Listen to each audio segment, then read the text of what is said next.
Assalamualaikum warahmatullahi wabarakatuh. Ah, Kembali lagi kepada channel yang ini. Dengan sekarang ini di zaman yang modern dan zaman yang religius, ada sebuah pesan dari Mani atau Bapak Amu almarhum. Tolong pakai yang baik-baik. Anak baik-baik.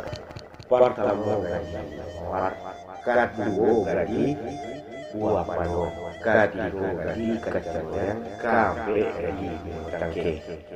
Anak kafe ampe kok biar mengurangkan dalam PPK.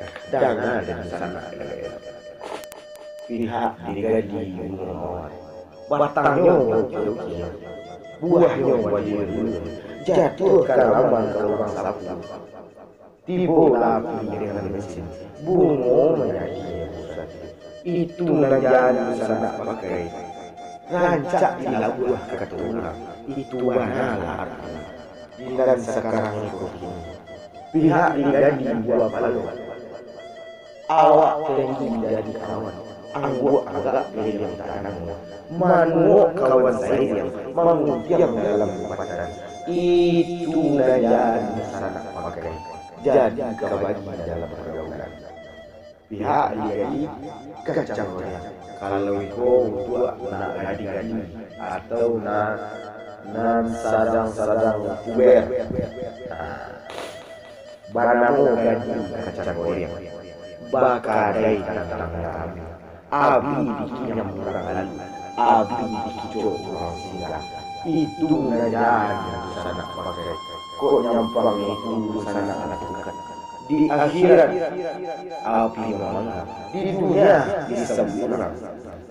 Isi neraka pelakor kata orang ini atau PSK kata orang banyak. Di sekarang ini pihak digaji bunga mawaran, kedua buah palu, ketiga kacang goreng, kabe tangki. Kok dapet minta dipinto, kok dapet kanda bakanda. Tolonglah pakai ini bunga cangkir. Rapi bunga cangkir. Awak ketek harang rumah, bagali wujud timbangan, barawi toke nang Bali. Itu nanilo sana pakai.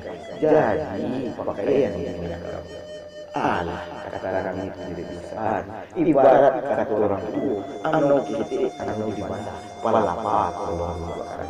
Ambo kete jolong raja, kok salah tolong melakukan. Kok dapat dibujangan. Pandoso itu pada Allah, kita wasalu tolong dong. Di sekarang ini yang betul datang dari Allah, yang salah mungkin dari saya sendiri. Pokoknya memaafkan saya. Assalamualaikum warahmatullahi wabarakatuh.